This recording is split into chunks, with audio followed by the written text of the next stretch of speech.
Hello, everyone, and welcome back to the Write Your Path podcast. My name is Lolly Spindler. I'm a writer, editor, book doula, and writing coach. And today I wanted to talk about the power of the voice and what the heck is voice activation, which you've probably seen or heard me post about on Instagram. I also had my voice coach, Caro Perez, on actually my first guest interview on this podcast was with her. So you've heard me talk about the voice and the importance of the voice. And I was actually just doing my bhakti practice. I was just singing mantras and playing my harmonium. And I was just called to share my own personal journey with my own voice in hopes that it might resonate with you. So as a child, I was always singing. I loved to sing. I loved and love musicals to this day. West Side Story is still my favorite, closely followed by Sound of Music and Annie. I really like the old school musicals. The new ones just don't do it for me as much, to be honest. Like, they just don't got the same sound, if you know what I mean. So I grew up, always dancing, always singing.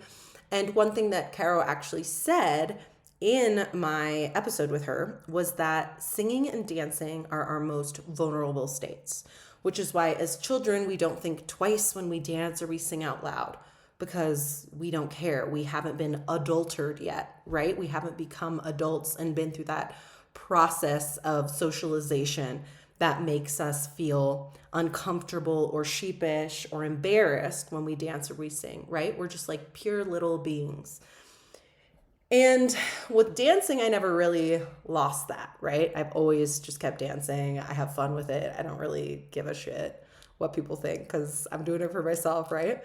If you've ever been with me, even during a football game, American football, not soccer football, I call it the touchdown twerk. So every time the Packers score a touchdown, I have to twerk. And so now that is a rule with all of my other friends. If they're watching a football game with me and their team scores a touchdown, they have to do the touchdown twerk. So dancing has never really left me at any point in my life, but singing did. And I didn't know, I still don't really know. I need to investigate more what happened with that. So I grew up singing, childlike singing, always singing la la la la la to my favorite songs, to my favorite musicals. I was always very drawn to music. Loved the oldies channel 101.1 growing up in Southern California. People were like, you're definitely like an old soul. Like, why are you like a 10-year-old child loving on these oldies? I just loved like the melodies and the choruses, and I just loved singing along. And then in elementary school, I got really into musicals, well, actually performing in them, not just watching and listening to them. I was Glinda the Good Witch and the Wizard of Oz. I was Susie Harper and Tom Sawyer. I always just loved like singing and dancing and performing on the stage. And that went through middle school. Even in middle school, I was in theater. There weren't musicals, but we did do a couple plays, and I also performed in the choir. So I was in choir at my school all through elementary and middle school. And then something happened where when I was going into high school, whether it was because I thought, the popular kids didn't do it or it wasn't cool, I just like stopped singing. I didn't get into the theater group. I didn't get into the choir group. I just kind of like disconnected from that part of myself. And I really just stopped singing altogether. And I don't really even know why. So even like fast forward to even like as recently as we'll say like 2021, 2022, I wouldn't even sing at karaoke. I was so disconnected from my voice and I was just like so embarrassed. I wouldn't even sing at karaoke. And I was like, I'll be your backup dancer all day long, but like I won't sing. And it wasn't until, I'm going to shout out Atma again, my local yoga studio here in Mexico City. It wasn't till their New Year's Eve retreat from 2022 to 2023. And I think I might have shared this story on that episode with Caro. And now I'll go into it a little more here, but she did a workshop where it was like reconnecting with your voice. And it started slowly, right? Like at first it was just like a hour workshop. We didn't really get too far into it, but then we went to, we did a kirtan, and it was my first kirtan I had ever been to. And we were inside, I can't remember which one came first, because there was one where we were like inside the hotel where the retreat was actually taking place, and the other one was in this beautiful cenote, like this cave. But I remember being at this kirtan and hearing everyone sing, and Cairo just being like, it doesn't matter like how you sound. Like the singing of mantras is not a performance. It's not to hear and be heard. It's to connect with source. It's to connect with yourself. Mantra literally translates from Sanskrit into shield of the mind. So what a mantra does is it basically creates this barrier of protection so that you can kind of keep the monkey mind out and go into yourself, into a deeper state of meditation. So for me, that really resonated. I even remember in middle school when I was still singing, I was really active in my local church. Surprise, I know.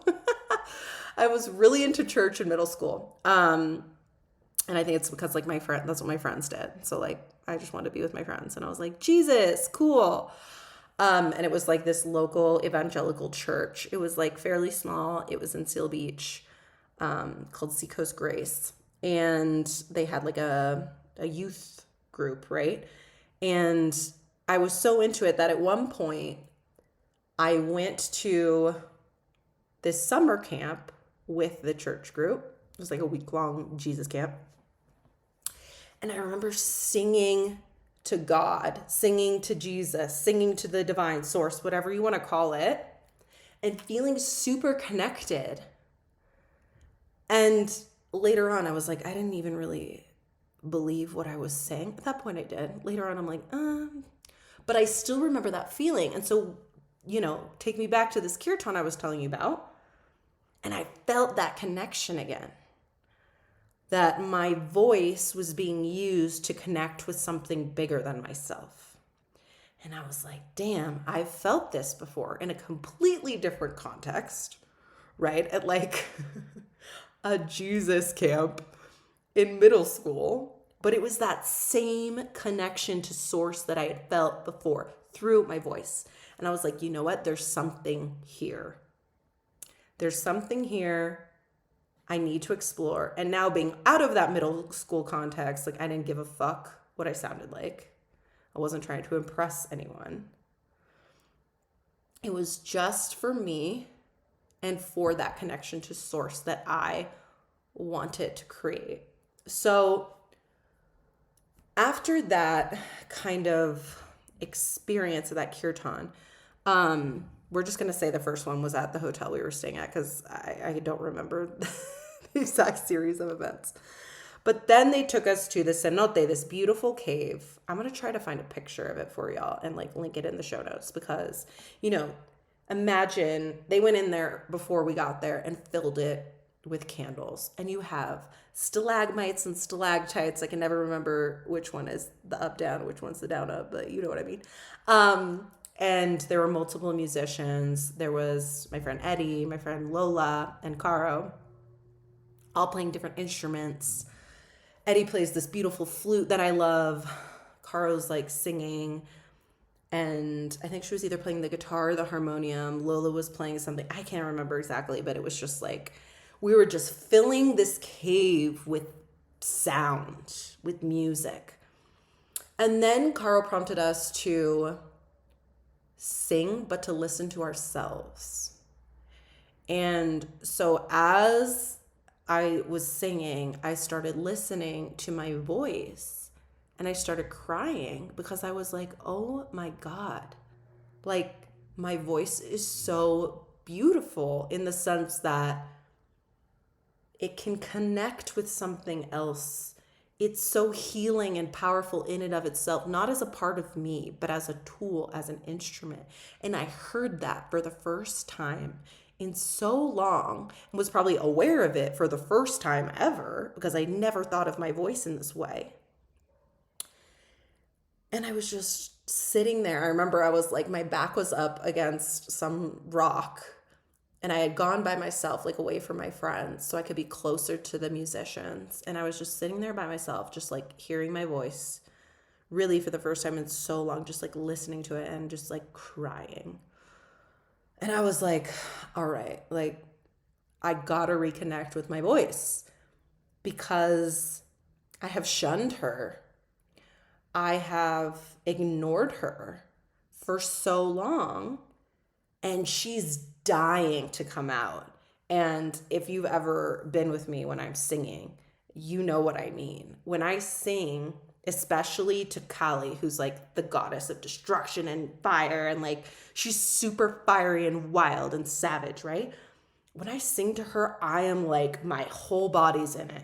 Like, your girl don't need a microphone for singing, let me tell you that. Like, I can fill a room because I was holding it back for so long that now when I give it permission, it wants to blow open the doors. It wants to fill the space.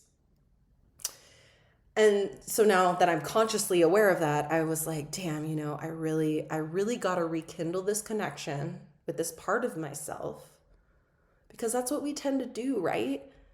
There's parts of us that we put into a box, or parts of us that we store away on a top shelf. We lock it away in a box and, hide it and forget about it. So today, my invitation to you is to think about what parts of yourself have you maybe hidden away.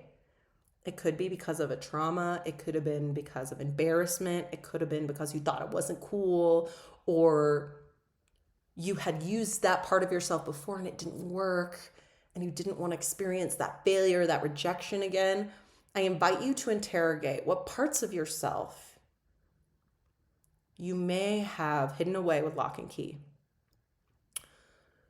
And it might be easier if you look at things that you loved to do as a child that you've lost connection with. For example, like I was talking about at the beginning of this episode, I used to love to sing as a kid. I loved it. And then I lost it. So think about the activities you did as a kid that maybe you haven't done in a while.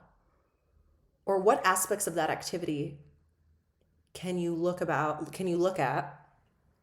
And what does that reveal about what you loved about that activity, right? So if it was singing, what did I love about singing? Self-expression, play, flow, right?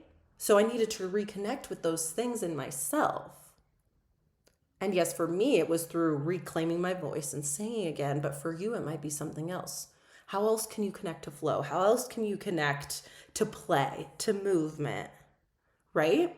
So I just want you to take a moment to think about that, maybe journal about that. And I just want to tell you now from the other side, right? This happened, like I said, New Year's 2022 to 2023.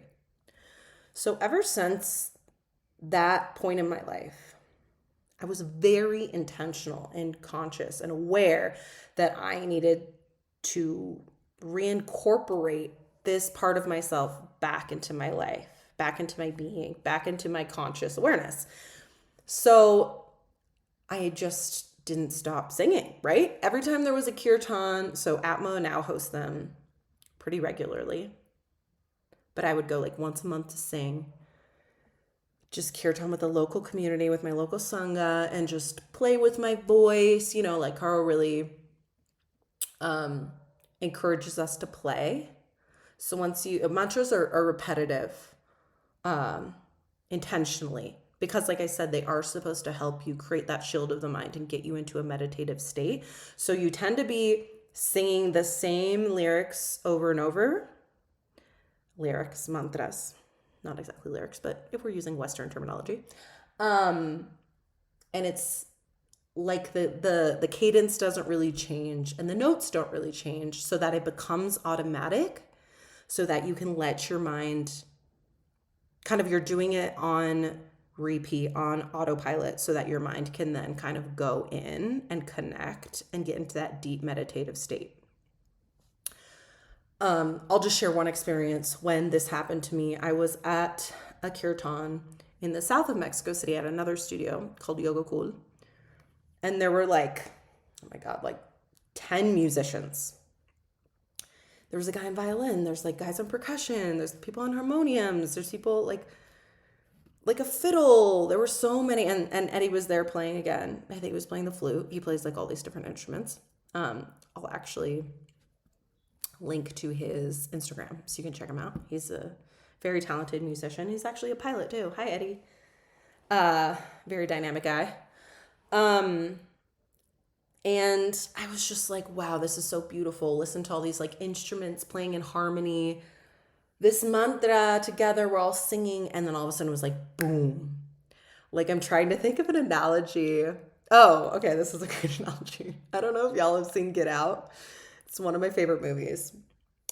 And one of the things she does is like when she hypnotizes the main character, she uses like a little teacup, and the sound of the spoon hitting the side of the teacup is which like he literally like boom, and he like sinks into the chair. That's literally how I felt. Like it wasn't scary like it isn't Get Out. It wasn't like a terror film. I want to make that clear. But all of a sudden I'm like listening to this music and all of these instruments playing in harmony and all of our voices, and it's like boom. And I just like go into this meditative space, and I was in my room. Like, okay, let me explain this in a way that makes sense. So my meditation teacher, Ramon, always talks about when you get into a deep meditative state, you're in what's called your room.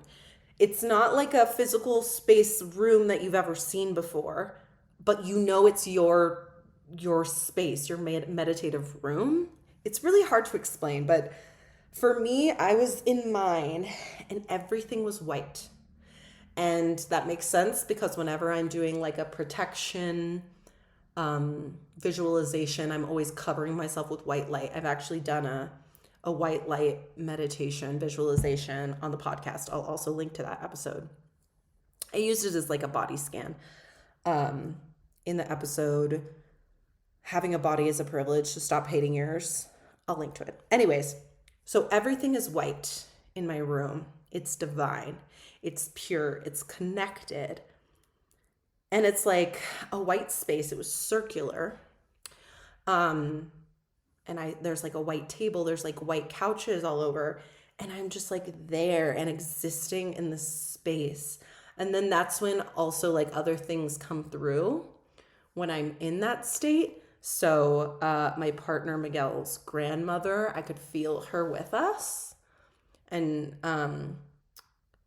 she just was there to like let Miguel know that she's good and she loves him. It was like very, very sweet.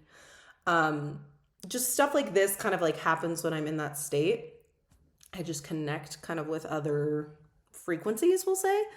And that was the deepest meditative state I have ever been in.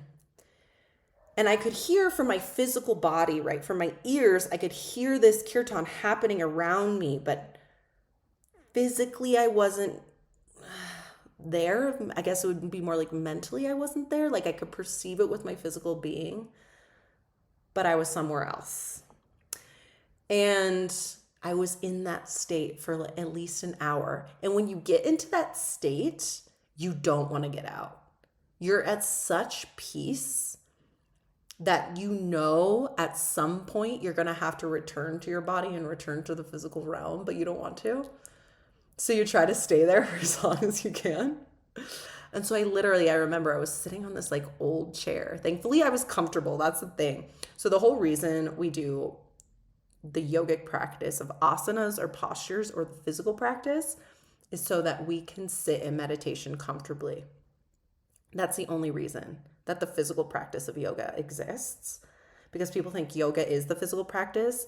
Yoga is one of 8, like the physical practice, is one of 8 branches of yoga. And the reason we do that one branch of yoga, the physical practice, is so that we can sit in meditation, which is another branch of yoga, for like an hour plus. That's the whole reason we do it. So our bodies are comfortable enough for us and to allow us to get into this meditative state. So thankfully I was in a very comfortable position. That helps a lot. I was on this like chair. And so that also allowed me to be able to stay in this state because my physical body wasn't like, hey, bitch, we're uncomfortable. You need to move. So I'm in this state and I was just like, oh my God, I want to stay here forever. But like, obviously the kirtan ends and I have to come back to my physical body. And it was just like, wow. So that's how I knew, like, right? I kept going to these kirtans. I kept trying to connect with this part of myself. And the universe kept showing me, correct. This is the way. You need to keep going in this direction because there's something here for you. So after these multiple experiences, I was like, all right, I need to start singing this for me, right? Like going to kirtans in community is one thing, but like I need to make this a personal practice for myself in my home, in my, right? Like in my space. So fast forward. Oh my God. I don't even know English anymore. I apologize. Fast forward. When I do my yoga teacher training, okay, this is like August of 2023-ish. So it's that, we do the New Year's retreat 2022, 2023. Later in 2023, I'm doing my yoga teacher training and we have a segment on bhakti, which is the yoga of devotion. So you have karma yoga, which is the yoga of action. You have, I'm probably going to butcher this because I don't have my notebook and I'm sorry if I pronounce this wrong. Jnana yoga, which is the practice of knowledge, the accumulation of knowledge, right? You're studying all the Vedas and the sacred texts. And then you have bhakti, which is the yoga of devotion. And this includes the singing of mantras, right? Holding kirtans in community. It's also murtis, which are like the little statues you'll see of like Ganesh and Lakshmi, Hanuman, right? It's also, if you have like a japa mala and you're doing the mantras on each bead, there's a lot of different components of bhakti, but these are some of them. So I realized, okay, once again, we're doing this segment on bhakti in my yoga teacher training, and Jagadambika, who I also is another one of my teachers, and she focuses more on bhakti and mantras. I'll try to get her on the pod. She's originally from Germany. And like, she's also so connected to bhakti. Like, it's just like oozing out of her pores. When you're with her, you like are in the presence of devotion. So she's kind of like, for me, she's like the embodiment of devotion. And once again, I'm like, there's something here. Like, I'm learning more about this thing that I've connected with my voice, and like, okay, there's something here. So after that, I literally put an intention out into the universe and I was like, I need a fucking harmonium. All right. Like, I need a harmonium.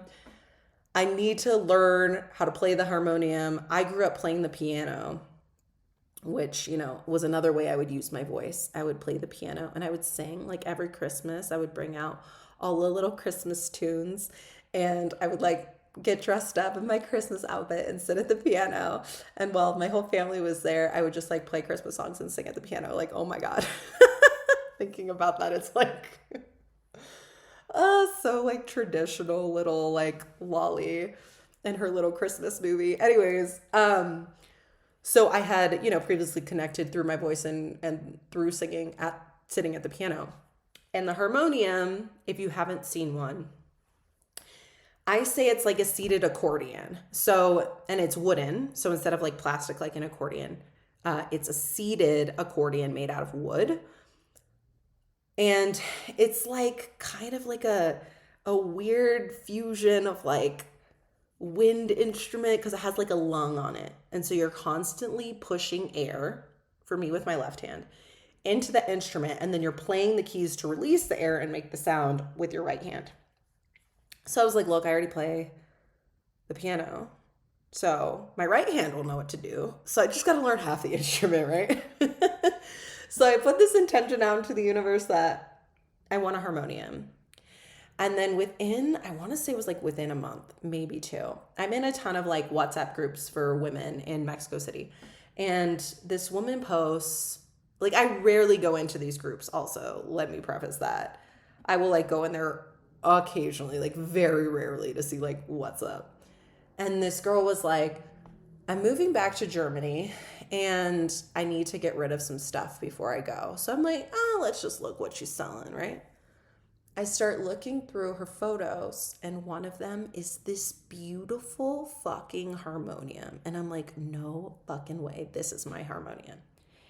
It's gorgeous. Her name now is Gita, after the Bhagavad Gita, which is one of my favorite books of all time, which was before, by the way, I'd ever started down this path consciously. It was my favorite book in college, which I think I talked about this before. Now makes sense in hindsight, right? So her name is Gita now. So Gita is beautiful. She's like wooden. She has like, they're basically like is a extra piece of wood you can put on top to make it louder or softer when you're playing it. She's beautiful. She has this Om carved into her. On the lung, it's these beautiful, like it's this dark blue with these stars. And then the felt under the wood is red, like the keys are ivory. She pretty. She's so pretty. I'll also try to link to a photo of her because she's gorgeous. Anyways, I see this photo in this WhatsApp group and I was like, this is my harmonium. Thank you, universe. Here she is. And so I contact the girl who's selling it, and I can't even remember how much she quoted me. And I immediately did like 500 to 1,000 pesos more just to be like, no, this is mine. Like, give it to me, girl. And so I go and I pick up this harmonium, and I don't know how to play a fucking harmonium. I remember the girl being like, do you want to play it to see if you like it? And I was like, girl, I don't even know how to play this thing. I just know I need it. I just know I have to have it because like it's in my karma. Like it's in, like I gotta, like I just am being told that I need this. So like, thank you for offering to let me play it, but I don't even know how to fucking do that. So this harmonium, Gita, sits in my house for like, it's gotta be like a year. I want to say I got her like end of 2023, early 2024. And I still didn't know how to play her. And the intention was to learn how to play her, right? But like, I just wasn't doing it. Fast forward, I said it right that time, to my trip to India last year. It was exactly a year ago that I got back, which is insane to me. It was March 8th, and I am recording this on March 10th. We get back from India, and Caro, who had gone with us to India, a lot of the women in my group had bought harmoniums while we were in India because it's way cheaper to get them there because all harmoniums are made in India. So if you're buying one anywhere but India, you're paying like a shit ton of like import taxes. So many women like bought harmoniums while we were in India. So when we get back, Carl's like, I want to give everyone like a free class so they know how to play their harmonium. And I was like, me. I didn't buy one in India, but I had one sitting in my house for like a year and I need to learn how to play it. So literally a year ago, in March of last year, we started a group of women. There was like 5 of us, would meet once a week to learn how to play our harmoniums and sing mantras together.